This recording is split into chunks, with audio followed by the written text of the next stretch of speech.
Ada sebuah fenomena kesehatan yang saat ini menurut saya ada yang janggal menurut saya. Bapak perhatikan sekarang, dokter makin banyak, klinik makin banyak, rumah sakit apalagi. Seharusnya dokter semakin banyak, orang sehat harus gimana? Harus banyak. Tapi apa kenyataan pada saat ini? Dokter banyak, klinik banyak, rumah sakit banyak, orang sakit banyak. Ini yang salah siapa nih Pak?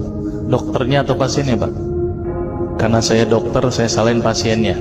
Ternyata pasien itu makhluk yang pasrah menurut saya.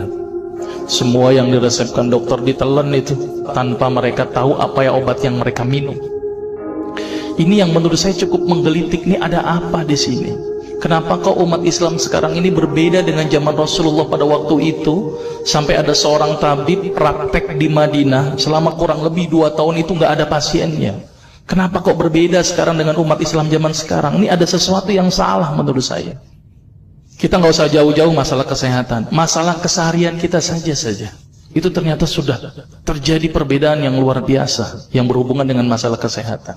Contoh, saya contohkan. Makan sehari berapa kali? 3 kali ya, katanya 3 kali.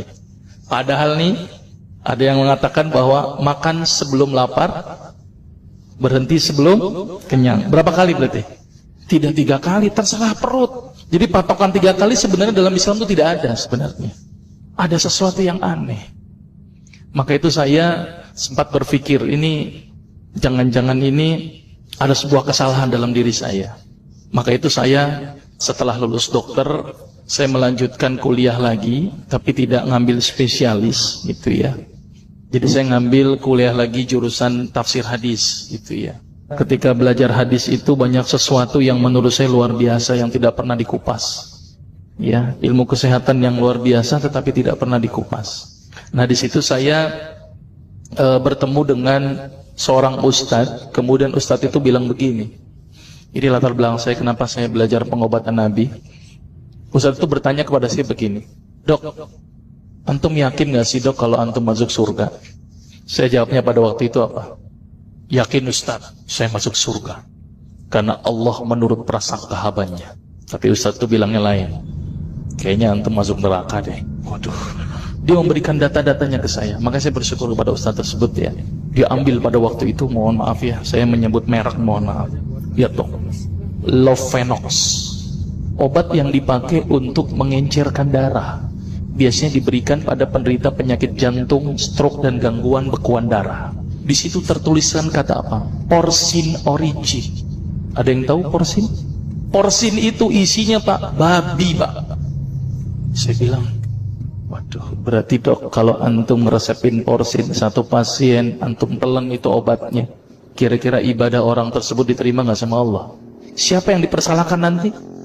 Diambil obat yang kedua, Actrapid.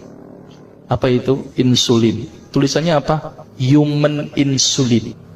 Jadi diambil dari manusia yang telah meninggal, diambil pankreasnya, insulinnya, yang menderita penyakit kanker pankreas, dibuatlah obat. Berarti dokter sudah menyuntikkan manusia ke dalam manusia. Diambil obat namanya analsik. Apa itu analsik? Obat untuk pusing. Ini di kalangan dokter sering resepin ini. Isinya apa? Antalgin dan diazepam. Makanya kalau orang minum obat ini pasti ketagihan, saya yakin. Karena kenapa? Karena mengandung diazepam. Diazepam itu apa? Narkoba. Maka itu cara nyari uang paling gampang, kasih aja resepin analsik, pasti balik lagi dia. Karena kenapa? Narkobanya bikin kecanduan. Diazepam, fatwa ulama bagaimana? Haram. Diambil lagi obat batuk, kodein. Maka itu kita minum obat batuk langsung hilang batuknya karena kodein. Kodein ini ternyata derivat dari narkoba. Berarti dokter sudah resepin narkoba. Diambil semua obat sirup di depan saya, lihat tuh, ada nggak yang tidak mengandung alkohol? Semuanya mengandung alkohol.